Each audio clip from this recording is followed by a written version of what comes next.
Aleikum! Vocês deveriam falar do outro lado. Maleico salam. Bora de novo? Salam aleikum!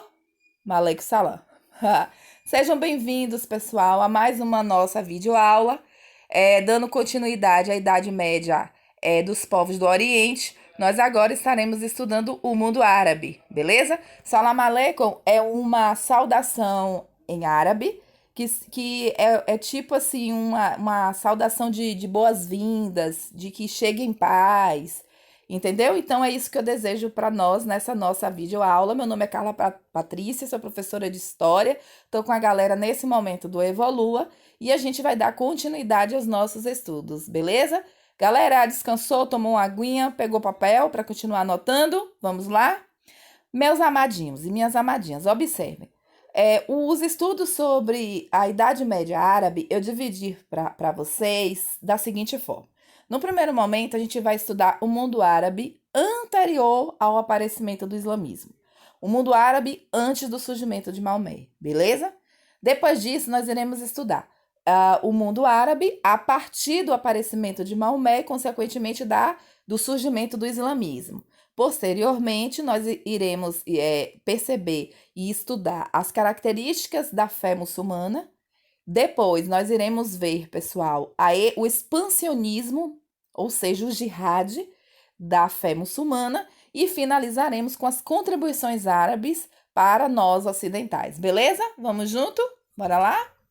Muito bem. Como eu falei para vocês, a primeira parte a gente vai entender como é que os povos árabes se comportavam antes do surgimento do islamismo. Galera, uma coisa assim que, em princípio, que vocês têm que saber, anotem aí. Os árabes são de origem semita. Isso mesmo, são de origem semita, a mesma origem dos povos hebraicos, do povo hebreu, a mesma origem dos judeus, beleza? O primeiro árabe vai ser quem? Ismael, ele mesmo, filho de Abraão, não filho da promessa, beleza? Mas o filho do arranjamento feito ali com Saraí, que Deus, segundo a tradição hebraica, segundo o que está escrito na Torá ou na Bíblia, que Abraão ele vai receber a promessa de ser o pai de uma grande nação. Isso demora de acontecer. E Sara, então, ela orienta a Abraão a se deitar com a sua escrava H, egípcia, e dessa união aí, dessa pulada de cerca aí, vamos dizer assim, né, gente?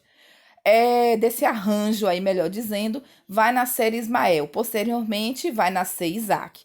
E vai haver aí uma disputa pelo direito à primogenitura. Segundo as tradições da época, só poderia herdar a riqueza e as bênçãos do pai, o primogênito. E o primogênito não foi Isaac, foi Ismael.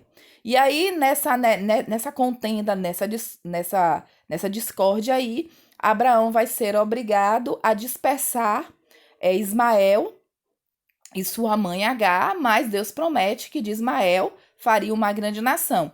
E então, de Ismael vai surgir quem? Os árabes. Beleza, pessoal? Isso aí é até uma análise importante para a gente compreender as origens históricas dos conflitos entre os palestinos e o Estado de Israel, beleza? Mas isso é uma outra história para um outro momento. Mas o que importa para a gente aqui é entender que os povos árabes são de origem semita. Esses povos eles vão se sedentarizar na Península Arábica, dando origem ao povo árabe. Antes de Maomé, galera, os árabes se organizavam em tribos e nós tínhamos, né, as tribos urbanas e as tribos nômades do deserto. Entre as tribos urbanas, eu vou chamar a atenção de vocês para a tribo Coraixita, porque é dela que vai surgir Maomé, beleza? Essas tribos urbanas, eles dominavam comércio em Meca. Meca vai ser o ponto crucial para o comércio e para as crenças religiosas dos árabes, também antes de Maomé, beleza? Já as tribos nômades, a gente vai ter os beduínos, que eles viviam também da prática do comércio, só que era um comércio ambulante, Um comércio, pessoal, organizado em caravanas, né? Que iam de cidades em cidades, de vilas em vilas, mas que também vai ter Meca como o centro de convergência comercial e também religioso. Beleza, pessoal? E são tribos politeístas. São tribos, pessoal, que vão ter a Caaba, ou seja, a Pedra Negra que fica em Meca, como referência, como ponto crucial para as suas crenças politeístas. Beleza? A Caaba e Meca vai continuar tendo uma importância muito grande durante o período de Maomé, só que Maomé vai mudar o significado de Caaba, que a gente vai ver mais à frente. Então, só para a gente entender, a Península Arábica, antes do islamismo, ela se organizava em tribos politeístas, em que a gente vai ter as tribos urbanas e as tribos nômades do deserto. Entre as tribos urbanas, nós temos os coraixitas, que dominavam as atividades comerciais em Meca. Meca, pessoal, recebia já naquele momento um contingente muito grande de visitantes, porque Meca era o centro de peregrinação, né? Por ter ali o símbolo maior da fé politeísta, que era a Caaba, que era a Pedra Negra. Então, a atividade comercial em Meca era muito forte, beleza? E as tribos urbanas vai ter em comum com as tribos nômades dos beduínos justamente Meca, o politeísmo e as atividades comerciais. Beleza, amados? Olha só. Para vocês verem aí, essa é uma imagem atual de Meca. Aí no centro vocês estão vendo a Caaba, beleza? Que durante o aparecimento de Maomé, a partir do aparecimento de Maomé, ela vai mudar o significado. Como eu falei para vocês antes, ela vai ser o ponto de convergência comercial e religiosa para os árabes. Muito bem. Agora a gente vai ver a Idade Média árabe a partir do islamismo, a partir do surgimento de Maomé. Beleza? Pessoal, Maomé, ele nasce, ele tem origem na tribo dos coraixitas, beleza?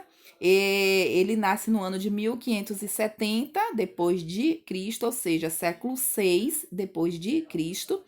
E ele, pessoal, a família de Maomé é uma família de um clã não tão rico, beleza? E a Maomé vai ser mandado pela sua família a viver com os beduínos. Era uma prática comum naquela civilização de mandar os jovens a viver um período entre os beduínos para aprender a técnica das caravanas, para aprender as atividades comerciais de caravanas, porque essas atividades, pessoal, eram difíceis. Por quê? Porque não era todo mundo que sabia viajar e vender produtos viajando pelo deserto, porque o deserto é uma paisagem que muda muito rapidamente a sua, as suas características, né? Por conta do vento e tal. Os pontos de referência são muito difíceis de ser mantidos. Então, era importante que esses jovens aprendessem essa técnica, essa habilidade, e Maomé foi mandado a viver com esses guias de caravana. Ele fica órfão muito cedo, né? E ele vai se dedicar. Ele não tem possibilidade de estudar, né? Alguns registros dizem que Maomé era até analfabeto. Beleza? No ano de 610, pessoal, vai ocorrer a chamada revelação. É que, segundo o que está registrado no Alcorão, livro sagrado muçulmano, Maomé ele vai receber a revelação do arcanjo Gabriel, né? Aquele mesmo arcanjo que avisou a Maria que ela daria a luz ao Messias, né? Então, Maomé vai receber a revelação do arcanjo Gabriel, e nessa essa revelação vai dar origem ao Alcorão, né? Que vai ser o livro principal de ensinamentos da fé islâmica. A partir dessa revelação, Maomé, pessoal, vai começar a ensinar ao povo uma nova fé, uma fé agora monoteísta. Beleza, gente? Monoteísta. Maomé, pessoal, aos 24 anos, ele se casa com uma rica viúva Khadija, que tinha 40 anos, e ele vai ter uma condição agora econômica melhor. Então, ele vai, quando ele ficou aos cuidados dos beduínos, ele viajava muito e ele teve contato com a religião cristã, católica, e com a religião hebraica. Então, ele vai ter, por isso que a fé islâmica tem muitas características dos ensinamentos cristãos e dos ensinamentos hebraicos. Muito bem. Quando ele começa essa pregação dele, pessoal, ele ganha um grande número de adeptos, que vão ser chamados de muçulmanos, que em árabe significa crentes, e Islã significa crer em Alá, e ele vai ganhar um grande número de crentes, ou seja, de muçulmanos. Só, pessoal, que isso vai incomodar muitos comerciantes de Meca. Beleza? Por quê? Porque Maomé vai começar a falar que não existem vários deuses, que só existe um, e ele vai condenar a adoração a outros deuses. Beleza? E isso vai prejudicar muito o comércio dos comerciantes de Meca. Por quê? Porque temendo a diminuição da peregrinação a Meca, temendo prejuízos em seus comércios, os comerciantes de Meca, pessoal, vão se organizar e vão começar a perseguir Maomé. Vão tentar até contra a vida de Maomé. E aí Maomé, juntamente com seus seguidores, vai fugir de Meca, vai sair de Meca e vai para Iatrebe. Essa fuga de Meca, de Meca para Iatrebe, vai ser chamada de Égira. Isso ocorreu no ano de 622. E que essa fuga de Maomé, esse ano de 1622, vai marcar tanto que vai ser o ano 1 do calendário muçulmano. Então, a Égira é o momento da fuga de Maomé para Iatrebe, porque temia os ataques dos comerciantes de Meca. Quando ele chega em Iatrebe, pessoal, ele vai continuar com seus ensinamentos. O prefeito de Iatrebe se converte à fé muçulmana, à fé islâmica, e vai organizar com Maomé um exército. E ele vai, pessoal, até em homenagem a Maomé e a essa fé, ele vai mudar o nome de Iatrebe para Medina, que em árabe vai significar cidade do profeta. E aí, com esse exército, ele retorna a Meca no ano de 630 e ele conquista a Meca. Ele toma a Meca dos comerciantes que ali estavam, ele vai dar um novo significado à Caaba, ele vai dizer que, na verdade, a Caaba foi uma pedra enviada para Abraão, observe, e que ela era branca e que ela tinha ficado negra por conta dos pecados humanos, e era importante que as pessoas visitassem a Meca, olhassem para a Caaba, para sempre estarem lembrando da misericórdia de Alá, da misericórdia de Deus. Então, observe o que Maomé faz. Com isso, ele vai manter a importância religiosa e econômica de Meca. Então, Meca vai continuar sendo o centro religioso da fé muçulmana. Beleza, pessoal? Muito bem. No ano, pessoal, de 632, Maomé morre. Quando Maomé morre, com a morte de Maomé, a gente vai ver a divisão da fé muçulmana. Na verdade, a gente vai ver surgir duas seitas, os xiitas e os sunitas. Os xiitas, pessoal, eles vão dizer que para ser um sucessor de Maomé, precisa ser uma pessoa diretamente da família de Maomé, um descendente de Maomé. E que o primeiro deles seria Ali, né? E o que é que vai acontecer? Além dessa característica, os xiitas acreditam que só o Alcorão, somente o Alcorão, deva ser os livros de estudos da fé muçulmana. Beleza? A outra seita que surge são os sunitas. Os sunitas, eles vão dizer que para ser um sucessor de Maomé, que eles vão chamar de califas, para ser um califa, não precisa necessariamente ser um descendente direto de Maomé. Tem que ser um muçulmano eleito entre as tribos, tá certo, pessoal? E também os sunitas, eles vão ter como referência não só o Alcorão, como a Suna. A Suna é um livro onde vai ter ali escrito a biografia de Maomé, os ensinamentos de Maomé e outras ações. Beleza, pessoal? Então, a partir da morte de Maomé, vai ter início os chamados califados, tá certo, pessoal? E tanto os xiitas e os sunitas, eles vão rivalizar. Eles não vão, até hoje, eles não vão chegar a um entendimento. Tá bom, pessoal? Muito bem. Agora a gente vai ver a terceira parte dos nossos estudos, que são os fundamentos da fé islâmica. Beleza? Então, pessoal, livro sagrado. A gente tem o Alcorão, que vai ser um livro, pessoal, em que vai estar lá escrito não só ensinamentos religiosos, mas lá vai ter escrito toda a fundamentação do Estado Islâmico, né? Porque o islamismo não é só uma fé, uma crença, uma religião, mas vai dar origem ao Estado, né? O Estado Islâmico, né? O islamismo, a fé muçulmana. Então lá vai ter ensinamentos de toda espécie, né? Doutrinação, vai tá tudo contido no Alcorão. O Alcorão, ele vai ser o livro único estudado pelos xiitas, mas também a gente tem a Suna, como eu falei para vocês, é um livro que vai estar lá registrada as biografias e vai ser seguido pelos sunitas. Tá certo, pessoal? Muito bem. Aí a gente vai ter agora o quê? Os 5 pilares da fé muçulmana, né? Ou seja, a fé islâmica, ela é alicerçada em 5 mandamentos. Observe que a fé católica são em 12 mandamentos, né? E o Maomé vai implantar, vai colocar aqui 5 pilares, os 5 mandamentos. O primeiro de todos é o credo. Ó, todo jovem árabe, aos 12 anos, ele tem que fazer essa confissão de fé, né? Ou seja, crê em Alá como o único Deus e Maomé como seu primeiro profeta. Então é o credo. O credo é o princípio um. Depois a gente vai ter as orações, ou seja, 5 orações.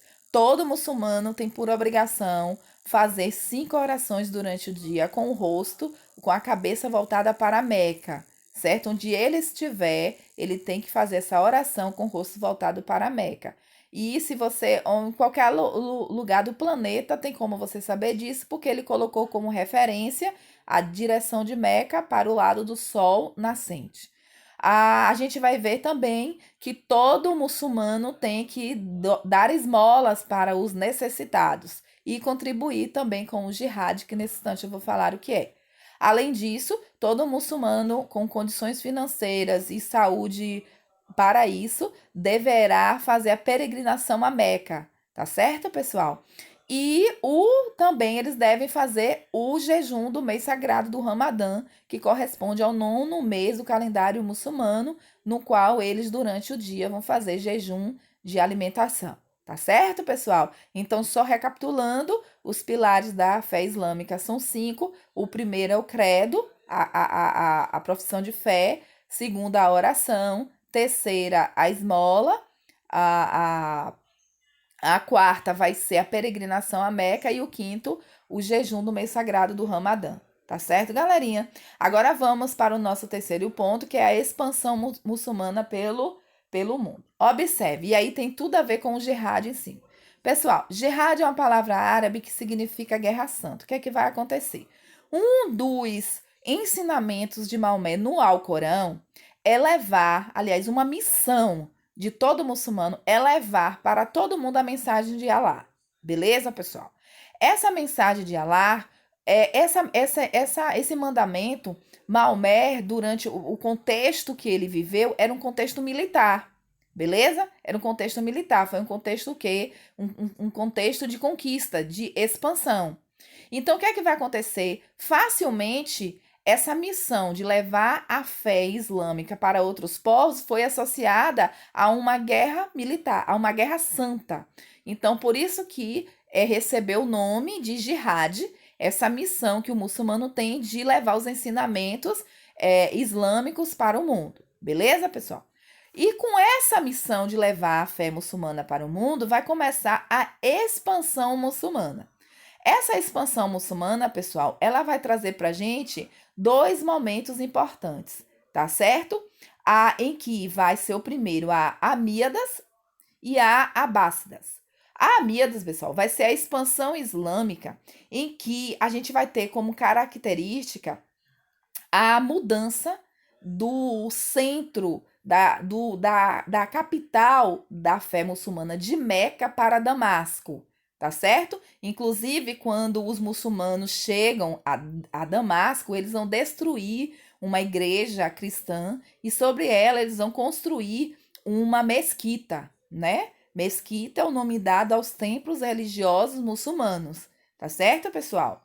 E o outro momento dessa expansão muçulmana vai se dar com os abássidas. Os abássidas, pessoal, esse período de expansão muçulmana chamada de abássida vai ter como característica o auge da expansão islâmica e a decadência dela também. E eles também vão mudar o centro, a capital do islamismo, agora de Damasco para Bagdá, tá certo? Hoje a atual capital do Iraque. Beleza, pessoal? E com essa expansão, gente, os muçulmanos eles vão conquistar a África e a Península Ibérica, beleza? A Península Ibérica só vai ser reconquistada pelo exército católico, pessoal, já ali num iniciozinho de idade moderna. Beleza, amadinhos? Vamos lá? Muito bem. Galera, vamos ver agora a última parte dos nossos estudos, que é o legado cultural dos árabes para nós ocidentais. E aí eu trouxe alguns pontos para vocês. Na matemática, vocês já pararam para pensar? Deixa eu dar só um exemplo. Imagine você tentando resolver uma equação de segundo grau usando números romanos. Será que a gente conseguiria? Será que seria uma coisa. Porque assim, resolver a equação já é difícil, né? Imagine se ela tivesse organizada toda em números romanos. Pois é. Então agradece aos árabes a gente não passar por isso. Por quê? Porque foram eles que inventaram o sistema decimal numérico. Beleza, pessoal? Substituindo os números romanos pelos números chamados indo-europeus, ou seja, que vai ser chamado, que eles vão dar origem ao número, o sistema decimal, em que ele vai atribuir cada número associando a sua quantidade. Beleza? Muito bem. Na medicina e a anatomia, pessoal, são eles que vão dar origem aos hospitais, ou seja, ao invés do médico ir até o doente, vai ter uma casa construída, um local construído para receber esses doentes, e esses doentes seriam cuidados pelos médicos, e eles também já vão desenvolver técnicas de cirurgias. E eles vão, pessoal, desenvolver a manipulação de vários elementos, dando origem às primeiras farmácias. Beleza, galera? Então, a farmácia, o hospital, é uma, entre outras coisas, são invenções da medicina árabe. Na filosofia, pessoal, no século VII, observe, no século VII, eles criaram as universidades. Gente, no século VII, depois de Cristo, a Europa Ocidental estava mergulhando na chamada Idade Média, no chamado feudalismo, no chamado século das trevas, né? Imagine vocês em que a Igreja Católica, pessoal, ela vai proibir o estudo da literatura greco-romana. E enquanto isso, aqui no Oriente, os árabes estavam lendo Aristóteles, estava estudando a filosofia grega, pessoal. Na arquitetura, eles vão ser caracterizados pelas grandes construções, como as mesquitas e os arabescos, que vai ser muito copiado pelos portugueses, com aqueles azulejos portugueses belíssimos. E na literatura, a gente vai ver a história de Mil e Uma Noite de Sherazade, né? Conta a história que um sultão, aliás, perdão, que um califa, ele foi traído pela esposa dele, beleza? E aí ele ficou muito chateado, porque a sociedade islâmica, o homem pode ter várias mulheres. Aliás, ter várias mulheres é sinal de status social, porque não era só ter várias mulheres, você tinha que ter várias mulheres, várias famílias, você tinha que sustentar essas famílias. Então era uma forma do homem árabe mostrar que ele era muito rico, entendeu? Então essas mulheres, elas não moravam com ele, Acho que é por isso que ele conseguia, né, manter esses casamentos. Essas mulheres ficavam em um harém. Beleza? Mas esse califa ele foi traído por uma dessas esposas e ele, se sentindo traído, ele prometeu que nunca mais ele iria amar ninguém. Pensa aí a sofrência do cara, o cara se sentiu muito ferido. E aí o que é que ele vai fazer, pessoal? Simplesmente ele vai mandar o vizir dele trazer toda noite uma esposa diferente, uma mulher, e iria passar a noite com ela e no outro dia cedo ele mandava matar. Aí a filha do vizir, Sherazade, você já ouviu falar de Sherazade? Pois é, ela com compaixão das mulheres que todo dia morriam, ela então ela vai se oferecer ao califa e ela vai armar um plano. O que é que aconteceu? Ela passou, ela ia se encontrar com o califa e durante a noite ela contava uma história para ele. E ela prometia, pessoal, contar o final da história na outra noite. Então, ela ligava uma história a outra, uma história a outra. Ao total, foi 1001 noites de história. Na última noite, o califa, então, ele vai deixar essa vingança para trás. Ele libera a Sherazade, ele não a mata e ele vai viver feliz. Beleza? A partir disso, tem um livro chamado 1001 Noites, em que tem lá, por exemplo, a história de Ali Babá e os 40 ladrões, o Aladim e o gênio, entendeu? Essas historinhas massas, aquelas historinhas do tapete voador que eu adorava assistir quando era pequena. Muito bom. Então, a contribuição é maravilhosa. Além de que, pessoal, a gente vai ver que foram os árabes que montaram a primeira biblioteca do Oriente. A biblioteca que ele vai ser o local de estudos. Inclusive, eles vão chamar de Casa da Sabedoria. É a partir dessas bibliotecas que vão surgir, no caso, as universidades árabes, em que as pessoas iam para lá para ler o que estava sendo escrito, e lá elas discutiam o que estava sendo produzido, e aí aquilo vai ganhar uma dimensão de academia do saber, beleza? Olha que lindo, maravilhoso, né? E, pessoal, uma contribuição na música é que os árabes vão inventar o violão, né? Violãozinho. O que seria dos homens apaixonados sem um violão para fazer uma serenata? Pense aí. Essa foi a contribuição dos árabes para a música. Galera, obrigada pela atenção de vocês. Bons estudos. Responda a nossa lista de atividade. Eu vou estar postando depois umas dicas legais para resolução de questão lá no nosso Google Class. Estou com saudade novamente de vocês. Fique com Deus. Beijinhos, beijinhos, beijões. Voltem esse vídeo quantas vezes vocês quiserem. Beleza, pessoal? E bons estudos. Não esqueça de dar um joinha aí para mim, pessoal, porque é tão bonitinho ver o dedinho azul para cima. Beijo, tchau, gente.